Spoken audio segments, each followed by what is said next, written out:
The Super Sledge dominates all. So yeah, we've got some cool news about Bethesda investing in upgrading their graphics engine and game engine for their future franchises. What does this mean for the Fallout franchise and even Fallout 76? Plus, also, what does it mean for games like Elder Scrolls 6, which is going to be absolutely huge, of course. I cannot wait for this one. I hope they don't mess it up. And then also, what does it mean for their next big open world single player experience with Starfield? So we're going to talk about that, plus some wild, crazy rumors that Elder Scrolls 6 would be releasing in, get this guys, 2019. That's going to be rushed out the door in 2019. I'm going to call BS on that one, but I am going to go over that here in the video. So as always, use that video guide in the description below to skip ahead to the info you seek. So if you want to go straight to the release date news about Elder Scrolls 6, go for it, check it out. But yes, welcome back, my fellow Vault Dwellers and Wasteland Wanderers, to open world games. So let's dive straight into this news. First of all, about Bethesda updating their graphics engine and their game engine. And a very special thank you, by the way, to Skullsy TV. I hope I got that right, but he found out some of this information.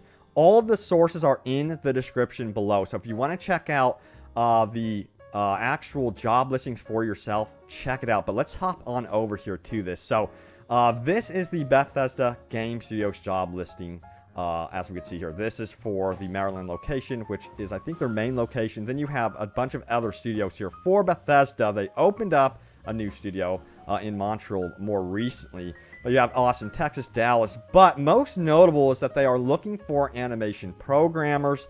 They're looking for build tools engineer, and this is a big one, of course. They need to improve their animation engine, both on the side of, you know, their faces and their technology with that. That's going to be important, especially after what happened with Mass Effect Andromeda. So it's good to see that they're investing in that.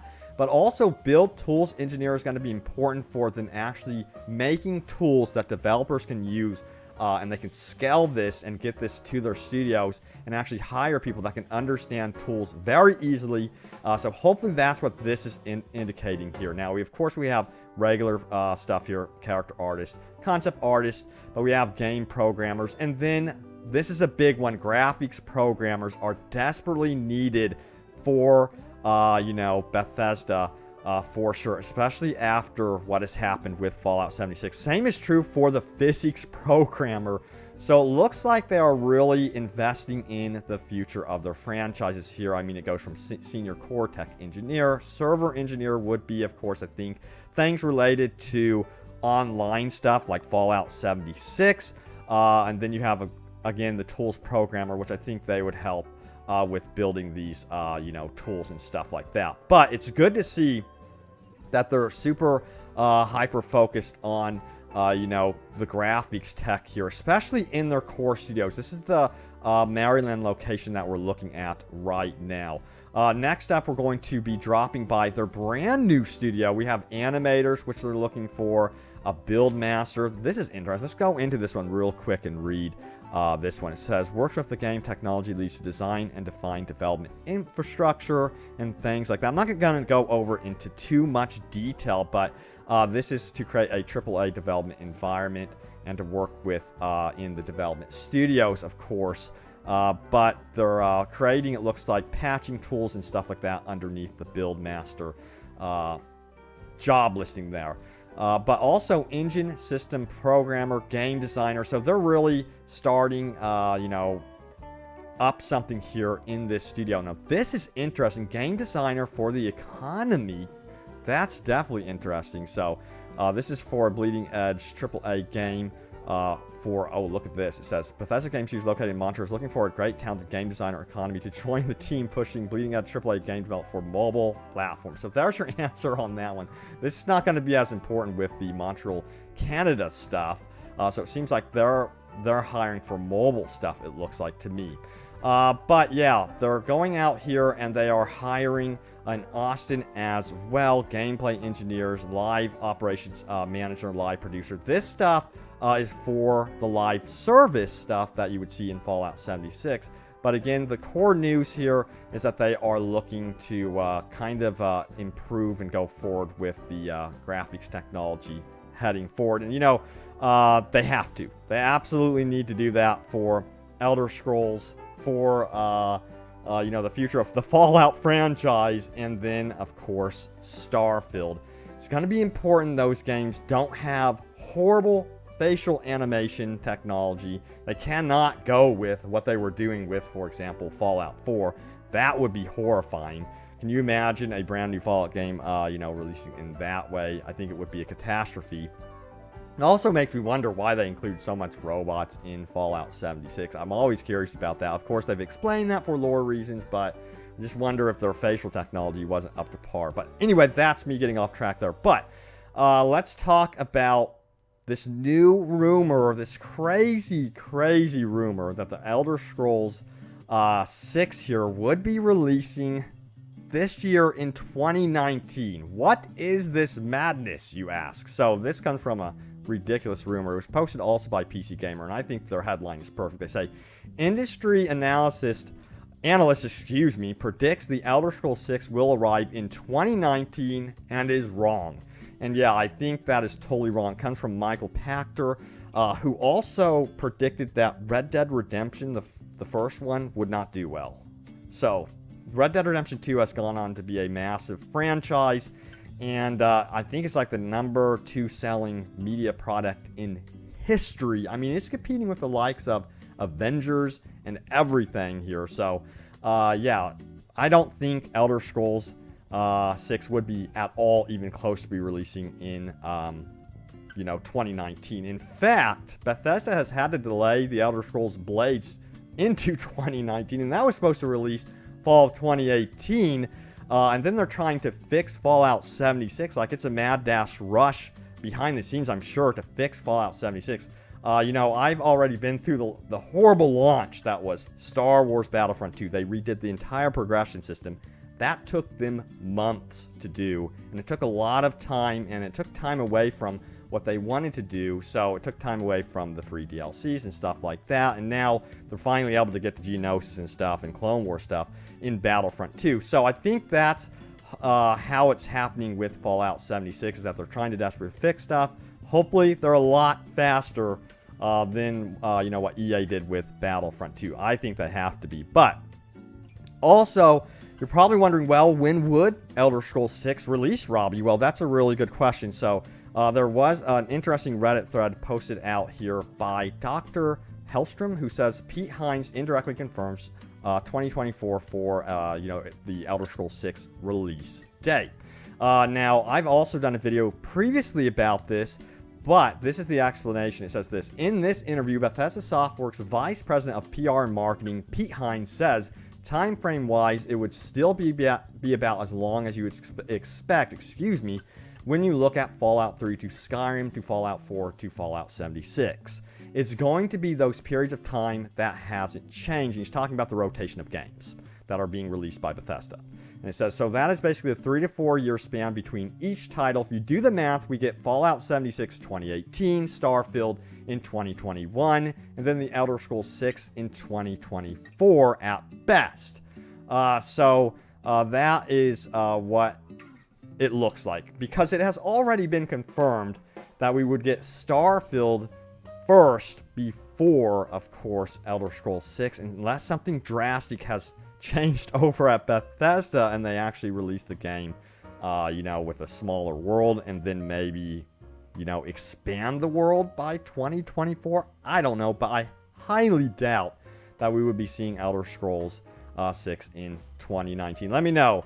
Would you be worried if you heard at E3 2019, when it comes summertime, that, hey, we're releasing Elder Scrolls 6 in 2019? I would be like, scratching my head going, what is happening? What is going on here? So yeah, I don't think it's happening, but we shall see. And I'll keep you guys updated about that one for sure. But yeah, let's talk about your top comments, responses around, you know, what's going on with Fallout 76. And you're probably also wondering, how does all this stuff impact Fallout 76? Well, again, I think that they're going to try to improve Fallout 76 over the next couple of months. They're going to really also get to the new gameplay content, the new content releasing for the Vault DLC, the free stuff with the PvP modes. And then we're going to be getting, news in late January. A brand new patch is going to be coming. It's going to be one of their bigger patches here also. So they're going to be working all through the month of January to improve Fallout 76. That's going to be their core focus. I mean, if Elder Scrolls was releasing this year, they would have to be working on that like this month right now. So I'm sure that they're doing some things for that, but my opinion is that they're focusing on right now this game here, Fallout 76, and then research and development for Starfield and what needs to be done with that one. Alright, yeah, so on to your top comments. Let's do this. So the first top comment comes from Hellhander, who says this: I'd like to see them give the rifle players some love. The rifle perk set doesn't have anything that reduces rifle weight. There's also isn't any legendary rifle mods in game yet. So yeah, I've also noticed a lot of users using single shot weapons and rifles as well. So it would be cool to see that sort of thing. I really like the automatic weapons, but it's kind of sometimes unrealistic to use those type of weapons, especially when you're talking about a post-apocalyptic scenario where ammo is supposed to be sparse. But I still really like them, man. But ammo, as you get into, really playing the game and further, experiencing it, doesn't become as scarce. So that's the good news once you start really learning to farm the game. Alright, next up we have Riley, who says this: what I'm waiting for is the ability to scrap legendaries for their prefixes and special mats to mod an existing legendary to fill up the slots for the legendary stats. Some legendary combinations are ridiculous on the right weapons, and having a reliable way to recreate those combinations would level the playing field in PvP. I'm not saying to make it super easy, but with enough time farming junk legendaries, you'll eventually have the perfect weapon, and it would help foster player relationships, as someone may have unlocked a legendary prefix so that you don't have to. Of course, we need a way to securely allow other players to mod our weapons for us and not risk getting tricked. And, I think a lot of what you had to say there, Riley, ties into balancing PvP, because PvP, I mean, it's very, very unbalanced with how randomized everything is. So you definitely have an interesting comment there for sure. A lot of stuff to consider on the development side of things with that. So guys, let me know if you agree with Riley on this one or not. But I think for PvP to be viable at all, it needs to be more balanced. And again, I'm going to keep saying, I'm going to keep pushing for PvE servers and then PvP servers, because for me personally, I would probably just stay on the PvE servers and just enjoy the game. But it would be nice to mess around with a new build on a PvP server. I think that's what a lot of us would love to be able to do. I think it would be a ton of fun. So hopefully we get some sort of news related to that down the road. Alright, so the next top comment comes from SLED Leoja or something like that. It says, I'm starting to believe this game won't be good anytime soon, with the end game being obliterated by a bug that hasn't gotten a quick fix yet, and legendary nerfs. It's just a mess at this point. The Fallout 76 that I and many others want, which includes human NPCs, is dead. I hear you on this, and the nuke bug is definitely interesting. And almost, in my opinion, if I could just speculate a little bit, it seems like maybe the nukes have caused instabilities on the servers, and the way that they have been bugged out, I guess you would say, or identified as a bug, is really weird, because things seem to me are pointing towards the nukes being disabled by Bethesda, and perhaps they're trying to fix a problem with the nukes. That's my assessment of that situation. But yeah, it is a bummer. It's ridiculous. January for Bethesda right now in terms of Fallout 76 is absolute crunch time to address the biggest issues with this game. And interestingly, I've seen nukes going off, although the nukes aren't working currently in the southern portion of the map. So I don't know what's going on there. It's real weird. So I'm going to keep looking at that for you guys, but stay tuned for more news and information about any situation related to bugs and fixes and stuff like that. But guys, thank you so much for watching. Stay tuned here to Open World Games for more news about all things, Fallout 76, Elder Scrolls 6, Starfield, and yes, even Fallout 5. Thanks guys for watching. Stay tuned for more. and I will see you back in the wasteland soon enough. Take it easy.